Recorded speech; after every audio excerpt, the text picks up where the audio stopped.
Akabaye Fremin galata ken hima Abba kan ilmaa kana fuula qulqulluu waaqa tokkoon ni amanna amiin.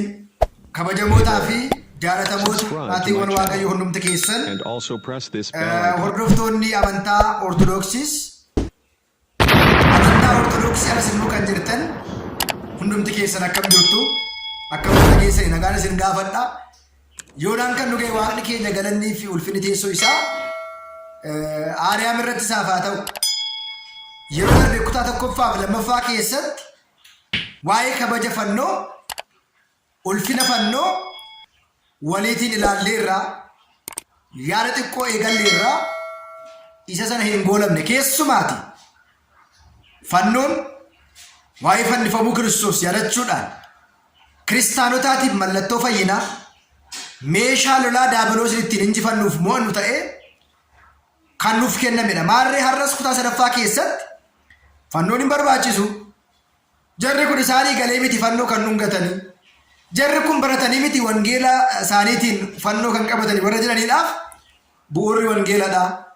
Wangeelichatti amannee dubbii wangeelicharra jiru otoo ittiin dabaliin otoo ittiin hir'isiin dhugaa jiru isinitti himna. Garuu itti fakkeessuun hin danda'amu. Shakkitoonni akkuma isin fakkeessitan akkuma isin teessanii waa'ee keenya borcaa fi bukeessaa ooltira otoo hin ta'in nuti dhugaa jiru dhugaa qabannee kitaaba qulqulluu wabii taasifanneetu waa'ee fannoo waa'ee kabaja fannoo ulfina fannoo haasofna jechaadha. Kanaaf egaa mee qulqullichi Maariqoos wangeela Maariqoos boqonnaa 8 irratti dubbii inni jiru yookiin immoo dubbii inni dubbatu waliitiin haa ilaallu. Wangeela qulqullicha Maariqoos boqonnaa 8:34 irra kan jiru walumaatiin ilaalla. Maaliif bu'uurri keenya macaafa qulqulluu waan ta'eedhaaf. Maal jedha seetan? Wangeela qulqullicha Maariqoos boqonnaa 8:34 gubbaa irratti duuba koo dhufuu kan jaalatu yoo jiraate inni mataa isaa of haa ganu ከኋላዬ ሊመጣ የሚፈልግ ሊመጣ የሚወድ ቢኖር ራሱን ይካድ ከዛስ መስቀሉንም ተሸክሞ ይከተል ይላል። ከናፈ ገርተኒ ማቲወን ዋቀዮ ፈኖ ክርስቶስን ባቹን ጌ ሉቦን ቀበተሪት ነው ኤቢሱን ሳኔ ክርስቶስ ዱካ ዋምቡአኒ ዳፍ ክርስቶስን የተከተሉ ክርስቶስን ያመኑ የክርስቶስን መስቀል ይዘው ይከተሉታል። ወር ክርስቶስን አመነን ወር ክርስቶስን ቤከን ፈኖ ክርስቶስን ቀበተኒት ዱካሳ ቡ ማለት አንዱን ጥሎ አንዱን አንጠልጥሎ ፈኖ ገተኒ ወቶይን ተይን ፈኖ ቀበተኒ ክርስቶስ ዱካቡ ማሬጋ ዱባ ኮዱፉ ከንበርባሩ ጀቹን አነ ከነመኑ ይወጅራል ከነ ሆርደፉ ይወጅራል ከነ ዋቄስ ይወጅራል duuba Kiristoos akka seera warra Israa'elootaatti tikseen fuuldura deema hoolonni duuba yaa'u. Akka ammaatti immoo Kiristoos fuuldura keenya deema nuti immoo duukaa buunee isa amanna. Jalqaba gaa kan jaalatu hojjaate mataa isaa of haa ganu biyya lafaaf jedhee yaada fooniif jedhee qabeenya fooniif jedhee aangoo biyya lafaaf jedhee simboof miidhagina biyya lafaaf jedhee anaatiin dhabuu hin qabu. Biyya lafaanis jiraacha anafaanis jiraachuu hin qabu. Gochaa biyya lafaa hojii afur hamaa hojii xunqolaa hojii mataxii hojii qaalluu hojii waan garaagaraa dhiisee na duukaa bu'uu jedhe. Waa'ee jireenya foon isaa haa dhiisu. Foon isaatiif dhiphachuu waa'ee foon isaatiif rakkachuu haa dhiisuu jedha. Na duukaa haa bu'u. Maaliif? Waaqa kana duukaa yoo buune wanti hunduu isa harka jira waan ta'eedhaaf. Isatu hunduma nu raafata waan ta'eedhaaf. Isatu hunduma nuuf kenna waan ta'eedhaaf. Abbaa hundumaa waan ta'eedhaaf na duukaa haa bu'u. Of haa ganuu. Eenyummaa isaatti of hin tuulin. Qabeenya isaatiin otoo of hin tuulin. Beekumsa isaatiin otoo of hin tuulin. Waaqayyootiin of tuulee waaqayyootiin abdatee na duukaa haa bu'u jedhe. Sanaan booda immoo fannoo koo haa baatu gaafa jedhu rakkoo fannoo irratti argisan isa yaadachaa rakkoo fannoo irratti ani arge sana isa hubachaa kana yaadachuudhaan na duukaa haa bu'u jechuudha. Fannoo gaafa yaadannu waa'ee fannifamuu Kiristoos yaadanna. Waa'ee dhiphachuu Kiristoos yaadanna. Nuuf jecha rakkoo inni fannoo irratti arge sana hunduma yaadanna. Egaa taadaa fannoo koo qabatee na duukaa haa bu'u erga jedhamee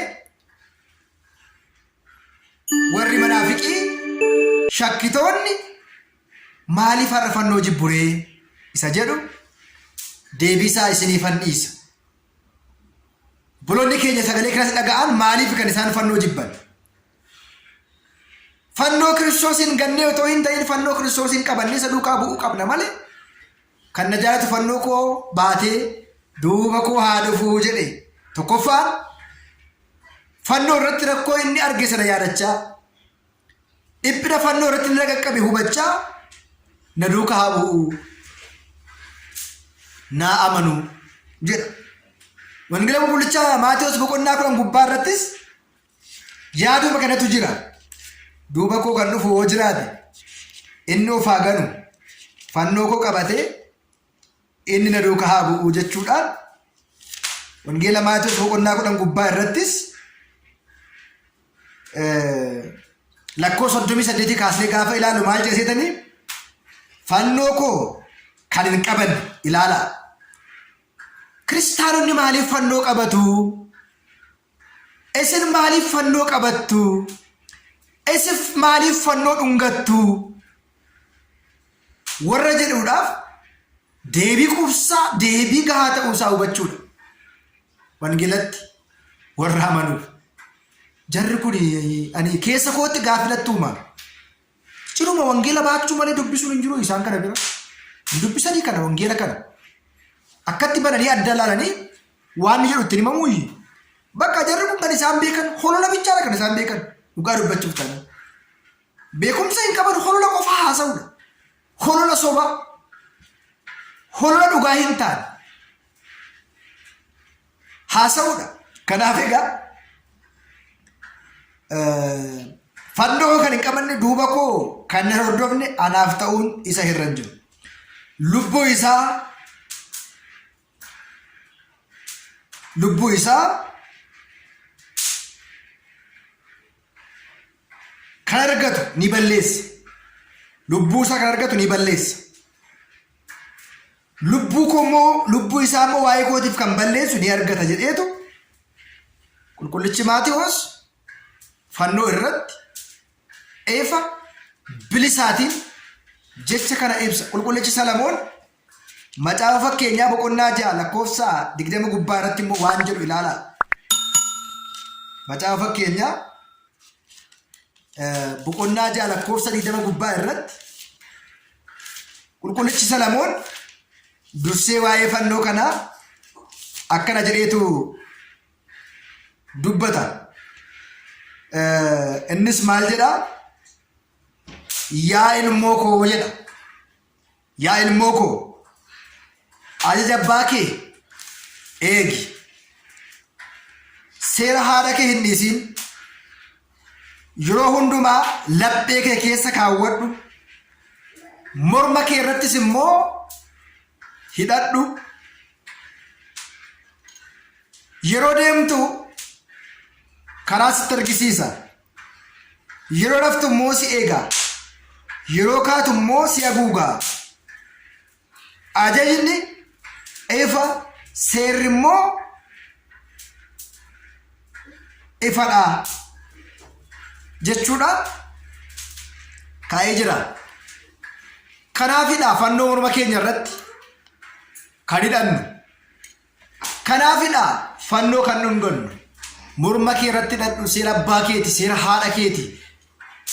Kiristaanummaan keenya kan inni ittiin mul'atuu fi kiristaanni ta'uu keenya kan inni ittiin beekamu mallattoodha. Fakkeenyaatiif makiinaa tokko irraati adda kan inni ba'u lakkoofsa gabatee isa irratti jiruudhaatiinidha. Makiinaan adiidhuma yoo ta'e adda kan isa baasu maalidha? Lakkoofsa gabatee isaati. nutis immoo warra ahizaabotarraati, warra shakkitootarraati, warra munaafiqootarraati adda kan baanu fannoo hidhannee fannoo kabajnee ittiin deddeebi'uudhaan jara kanarraati adda kan nu baasu isa kanadha. Maarree waan nu galee fannoo hidhanne, waan barannee fannoo hidhanne, waan nu galee jiru fannoo hidhanne malee isin akkuma jettan, isin akkuma isin haasoftan callisnee otoo hin ta'in bal'isnee barannee dubbii sagalee Waaqayyoo warra nutti himan abboolii keenya irraa baranneetu malee akkuma keessan abbumti fedhe kana deemaan garaagaraa waa'ee wangeelaa nan haasa'a nan barsiisa jedhee akka inni balleessu miti. Maal jedha seetani macaafni qulqulluun? Macaafa qulqulluu fi hiikkaa isaa hin beektanii hin dogongortu. Kanaafidha baay'ooliin keessan kan dogongortan. Baay'ooliin isaanii barsiisota fakkaatu garuu homaa hin beekanii. Baay'ooliin isaanii waan hubatan fakkaatu garuu homaa hin baranne, homaa hin hubanne.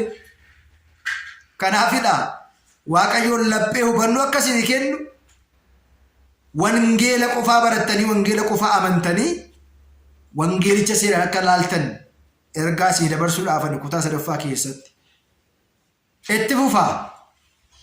Amma isin waa'ee mana kiristaanaa keenya dubbachuu haasa'uu hin dhiisnetti nutis dhimma keessan haasa'uu dubbachuu hin dhiisu. Yaada isin kaastaniif deebii laachuu hin dhiisnu. Jibbiinsa isin mana kiristaanaa keenya irraa qabdan amma hin dhaabnetti bargit isin abbaa keessan irraa daabiloos irraa jedha. Abbaan keessan daabiloos sobaadha, lubbu baasaadha. Isinis abbaa keessan irraa jedha waan ta'eedhaaf nuti abbaan keenya isa nuuf du'ee fannoo irratti fannoo kana nu kenne, fannoo humna keenya taasisee nu kenne kana Kiristoosiif amanna, isaaf saganna. Fannoo kan qabannu Waaqa jennee miti. Waaqatu fannoo irra oolee, Waaqatu fannoo kanaatiin diina ajjeese. Diina keenya immoo ittiin injifachuudhaaf fannoo Kiristoos irratti fannifame kan nu qabannu. Kanaafidha waan ta'eedhaaf galatoomaa jechuun barbaada. Kutaan 3ffaa.